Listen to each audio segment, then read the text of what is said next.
Welcome to JS daily treasure. இன்றைக்கி Pongal celebration எப்படி இருந்தது, ஃபேமிலியோடு நாங்கள் எப்படி ஸ்பெண்ட் பண்ணோம் அப்படின்னு தான் பார்க்க போகிறோம். நைட்டே பார்த்திங்கன்னா பொங்கல் கோலம் எல்லாம் போட்டு வச்சிட்டோம். மார்னிங் எழுந்து அந்த வியூ எப்படி இருக்குது அப்படின்றதையும் பார்த்தாச்சு. சூப்பராக இருந்துச்சு. நமக்கு தெரிஞ்சதை ஏதோ கோலம் போட்டிருக்கோம். அழகாக காலையில் எழுந்து குளிச்சுட்டு சூப்பராக பார்த்திங்கன்னா சுவாமிக்கு பூவெல்லாம் வச்சிட்டோம்.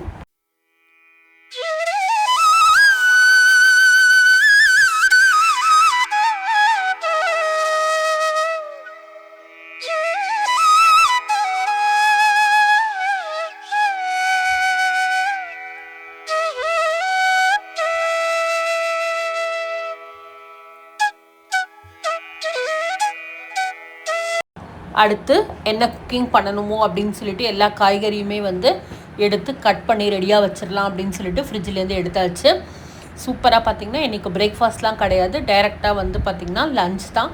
ஸோ எல்லா காயும் அழகாக கட் பண்ணி எது குக்கரில் வைக்கணுமோ எல்லாத்தையுமே வச்சாச்சு. கேஸ் அடுப்பையும் பார்த்திங்கன்னா அழகாக நல்லா கோலம் போட்டு குக் பண்ண ஸ்டார்ட் பண்ணுறதுக்கு ரெடி பண்ணிட்டோம். ஃபஸ்ட்டு வாழைக்காய் ஃப்ரை தான் பண்ண போகிறோம். அதுக்கு வறுத்துக்கிறதுக்கு தனியா, கடலைப்பருப்பு ஒரு ஸ்பூனு, காஞ்ச மிளகா ஒரு 8 காஞ்ச மிளகாவையும் போட்டு ஃப்ரை பண்ணியாச்சு. அதே வானலே கொஞ்சம் எண்ணெய் விட்டு கடுகு ஜீரகம் தாளிச்சாச்சு.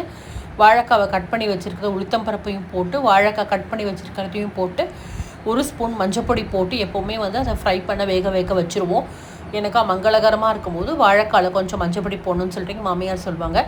ஸோ தேங்காவையும் பார்த்திங்கன்னா நம்ம இன்றைக்கி பண்ண போகிறோம். ஸோ அதனால் தேங்காவெல்லாம் எடுத்து வச்சாச்சு.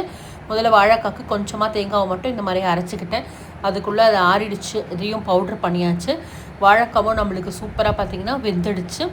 உப்பு போட்டுட்டு கொஞ்சம் பெருங்காய பொடி போட்டு காரப்பொடி போட்டு கடலைப்பருப்பு அப்புறம் கருவேப்பிலையும் போட்டுட்டு தேங்காவையும் கொஞ்சம் திருவி போட்டு அழகாக எல்லாத்தையுமே கொஞ்ச நேரம் சிம்மில் வச்சோம்னா சூப்பரான வாழைக்காய் ஃப்ரை ரெடி ஆகிடுச்சு.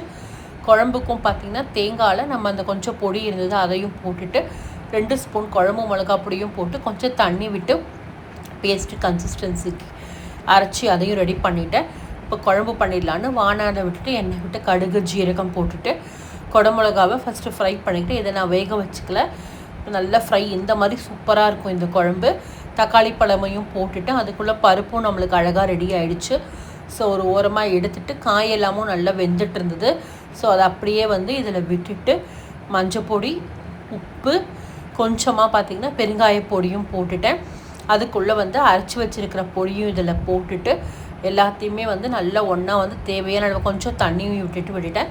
புளி தண்ணி திக்காக இருந்தது. எப்போவுமே கொஞ்ச நேரம் இந்த சாம்பார் ஸ்மெல்லெல்லாம் போனோடனே இந்த புளி தண்ணி விட்டு பண்ணி பாருங்கள், சூப்பராக இருக்கும்.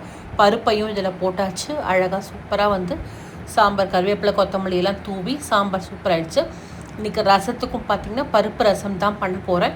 ஸோ பருப்பு, தக்காளி, கொத்தமல்லி, கருவேப்பிலை போட்டுட்டு மிளகு பொடி கொஞ்சமாக பார்த்திங்கன்னா ரசப்பொடியும் போட்டுட்டேன். இலைக்கு பருப்பும் எடுத்து வச்சாச்சு. இப்போ அவியலுக்கு பார்த்திங்கன்னா தேங்காய், ஜீரகம், பச்சை மிளகாவை நல்லா தண்ணி விட்டு கன்சிஸ்டன்சிக்கு அரைச்சிட்டேன். அவியலுக்கான காய்கறியும் வேக வச்சு ரெடியாக வச்சுருந்தேன். வானலில் தேங்காய் எண்ணெயை விட்டுட்டு கடுகு ஜீரகம் போட்டுட்டு காயெல்லாமும் போட்டுட்டு அரைச்சி வச்சுருக்கிற விழுதையும் போட்டு கொத்தமல்லியை தூவி இறக்கிட்டோம் அப்படின்னா சூப்பராக இருக்கும் அந்த அவியல். சில பேர் தயிர் விடுவாங்க, ஆனால் எங்களுக்கு தயிர் விடாமல் பிடிக்கும்.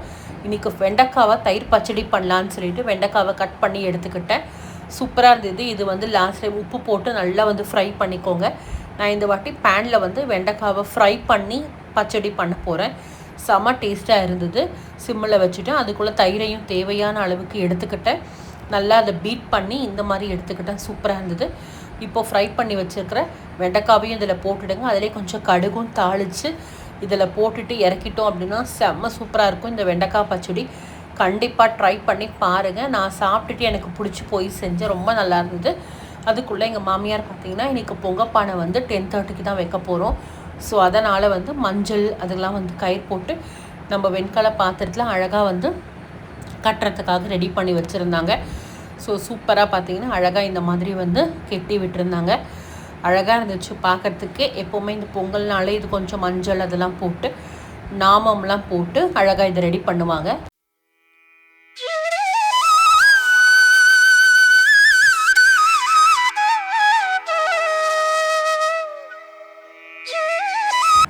மெயின் ஹீரோ அழகாக ரெடி ஆகிட்டாங்க. தேவையான அளவுக்கு வெல்லத்தையும் எடுத்துக்கிட்டோம் சக்கரை பொங்கலுக்கு. சூப்பராக பார்த்திங்கன்னா பாத்திரத்தில் நல்லா தண்ணியை விட்டுட்டு பொங்கல் பொங்கி வந்தது. அழகாக அரிசியையும் போட்டு இந்த மாதிரி பொங்கி வரும்போது பொங்கல் அப்படின்னு சொல்லும்போது அவ்வளோ சூப்பராக இருக்கும். அழகாக வந்து சாதத்தை பண்ணிவிட்டு ரெடி பண்ணிவிட்டு நல்லா அதுக்குள்ளே வந்து நெய்யையும் வந்து சூப்பராக காய்ச்சிட்டோம். சூப்பராக இருந்துச்சு.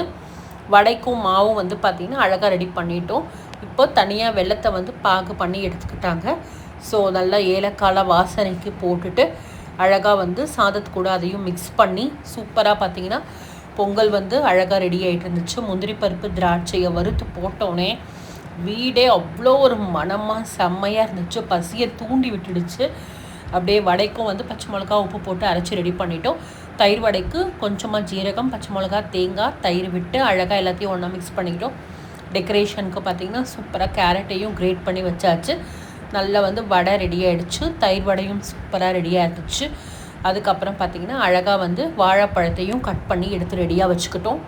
எல்லா குக்கிங் எல்லாமே ரெடியானோடனே சுவாமிக்கு வந்து பார்த்திங்கன்னா அழகாக வந்து நல்லா ப்ரே பண்ணிக்கிட்டு எல்லாருமே சூப்பராக இருக்கணும் அப்படின்னு சொல்லிட்டு நல்லா ப்ரே பண்ணிவிட்டு அவ்வளோதாங்க வாழை இலை போட்டு சாப்பிட உட்காந்தாச்சு. சூப்பராக அதுக்குள்ளே இந்த பசங்களும் போயிட்டு மாடிக்கு போய் வேட்டி சட்டையில் இதுதான் இவங்களோட பொங்கல் காஸ்டியூம் சூப்பராக ஃபோட்டோ எடுத்துக்கிட்டானுங்க. தேங்க்யூ ஃபார் வாட்சிங். இப்படி தான் நாங்கள் எங்களோட ஃபேமிலி கூட பொங்கல் செலிப்ரேட் பண்ணோம். நீங்கள் எப்படி செலிப்ரேட் பண்ணீங்கன்னு சொல்லிட்டு சொல்லுங்கள். இன்னொரு வீடியோவில் சந்திக்கிறேன். டேக் கேர், பாய், வணக்கம்.